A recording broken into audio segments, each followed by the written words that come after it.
Just চেয়ারে বসতাম আর হচ্ছে কান্না করতাম, কোনোভাবে আমি কনসেন্ট্রেট করতে পারতেছিলাম না। মানে এই যে এতদিন ধরে যে পরিশ্রম করলাম, এতদিন ধরে পরিশ্রম করার পরে আমার কাছে মনে হলো আমি সবকিছু ভুলে যাচ্ছি, আমি সবকিছু কিছুই পারতেছি না। জাস্ট মানে মানে মনে হচ্ছে সবকিছু ভুলে যাচ্ছি, কি করলাম কিছু মনে নাই। আবার হঠাৎ করে মানে যখন মানে চিন্তা করলাম যে এতদিন ধরে যদি আমি চান্স না পাই, আপনাদেরকে বেশ কষ্ট দিয়ে দিয়েছি, বেশ কষ্ট দিয়েছি। তো এটুকু প্রার্থনা করি যে আমরাও আমাদের জায়গা থেকে সর্বোচ্চটুকু চেষ্টা করছি যেন আপনাদেরকে সর্বোচ্চ সার্ভিসটুকু দেওয়া যায়, আপনাদের জন্য যতভাবে চেষ্টা করা যায়। হ্যাঁ, যতভাবে চেষ্টা করা যায় আমাদের পক্ষ থেকে সর্বোচ্চ সাপোর্টটুকু থাকবে।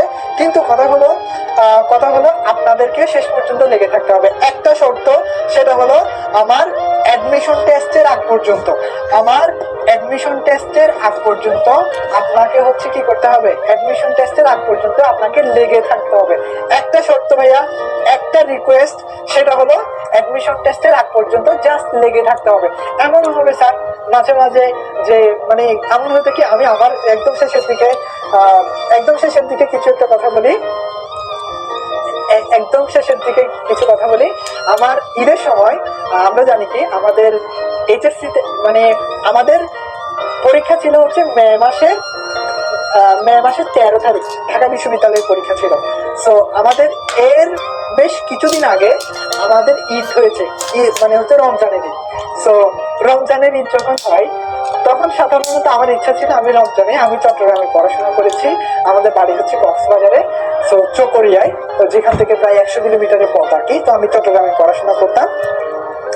তো এখন আমার ইচ্ছা ছিল আমি রমজানের সময় বাড়ি যাব না।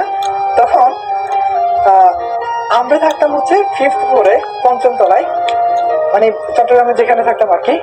প্রচন্ড গরম, আর তখন হচ্ছে রমজানের সময় তাপ প্রবাহ চলছিল, যে কারণে বেশ গরম, বেশ মানে হচ্ছে কি বলবো অসহনীয়। আপনি কাপড় ধরলে কাপড় গরম হয়ে যাবেন, ফ্লোর ধরলে ফ্লোর গরম, চেয়ার ধরলে চেয়ার গরম, প্রত্যেকটা কিছু হচ্ছে কি মানে এত গরম এটা বলা যাবে না।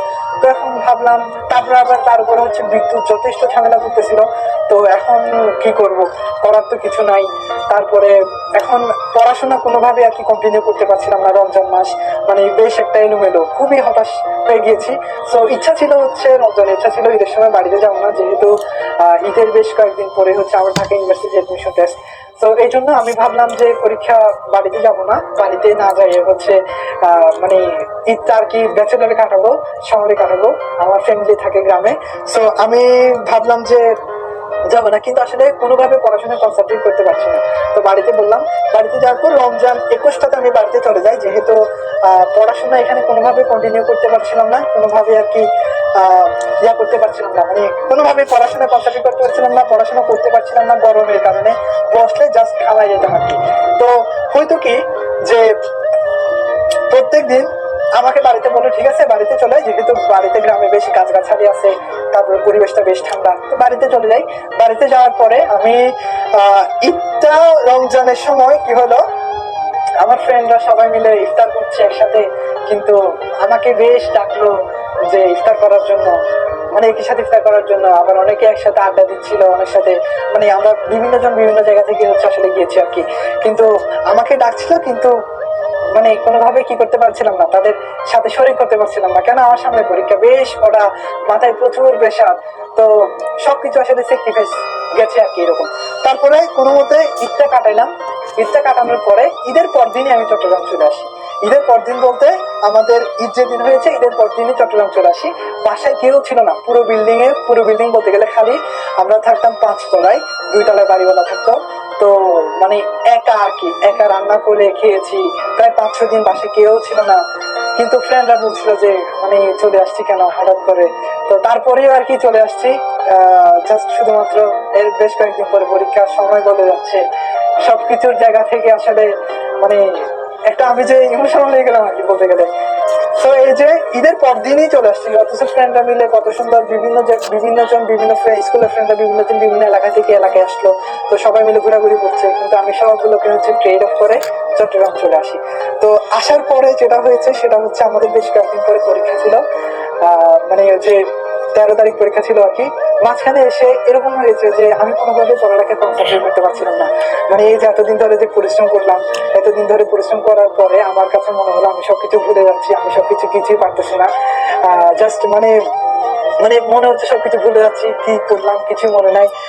জাস্ট চেয়ারে বসতাম আর হচ্ছে কান্না করতাম, কোনোভাবে আমি কনসেন্ট্রেট করতে পারতেছিলাম না। তারপরে হচ্ছে এভাবে প্রায় 3-4 দিন গেছে, কোনোভাবেই আমি পড়াশোনা করতে পারছি না। সো পড়াশোনা আবার হঠাৎ করে মানে যখন মানে চিন্তা করলাম যে এতদিন ধরে যদি আমি চান্স না পাই তাহলে কি হবে, এতদিন ধরে যে পরিশ্রম করলাম, এরকম একটা আর কি বেশ ভয় ছিল। তবে মানে এটা সত্য যে আমি আমার শেষ পর্যন্ত আমি আমার যতটুকু ক্যাপাসিটি, মানে আমি যেভাবেই পারি আমার টাইমকে যথেষ্ট ইউটিলাইজ করার চেষ্টা করেছি। তার মধ্য দিয়ে মাঝে মাঝে হতাশ হয়ে যেতাম, আমার দ্বারা কি সম্ভব, আমি যেটা পড়ছি সেটা ভুলে যাচ্ছি। সো এরকম আসলে মনে হবে যে আমি যেটা পড়ছি সেটা ভুলে যাচ্ছি। রিভিশনের মধ্যে রাখতে হবে পড়াটাকে। পড়াটাকে হচ্ছে একটা আনন্দের মধ্য দিয়ে আপনি কেন পড়ছেন এই জিনিসটাকে হচ্ছে এনজয় করে পড়তে হবে। হ্যাঁ, যখন আপনি মানে পড়াশোনাটা করতেছেন মিনিমাইজলি যখন পড়াশোনা করবেন যে আমার চান্স, মানে আমি যে এই যে বিশ্ববিদ্যালয়ে আমার চান্স পাবো বা আমি অ্যাডমিশনের জন্য করছি, অ্যাডমিশনে যে যদি চান্স পান তাহলে আপনার কি ধরনের ইতিবাচক যে পরিবর্তন আসবে, আপনি কেন আসলে ইউনিভার্সিটি ভর্তি হতে চান, এটা আগে আসলে ফিল করবেন। ফিল করে তারপরে আসলে আলটিমেটলি কি করবেন, নিজেকে একটু জাস্ট ঠান্ডা মাথায় চিন্তা করে তারপর নিজেকে একটু কুল ভাবে মানে ভেবে তারপরে হচ্ছে নিজেকে মানে আমি একদম একটা নিজের মধ্যে একটা জেদ নিয়ে তারপরে হচ্ছে পড়াশোনা শুরু করবেন। বাট একটা শর্ত, সেটা হচ্ছে আপনাকে শেষ পর্যন্ত লেগে থাকবে।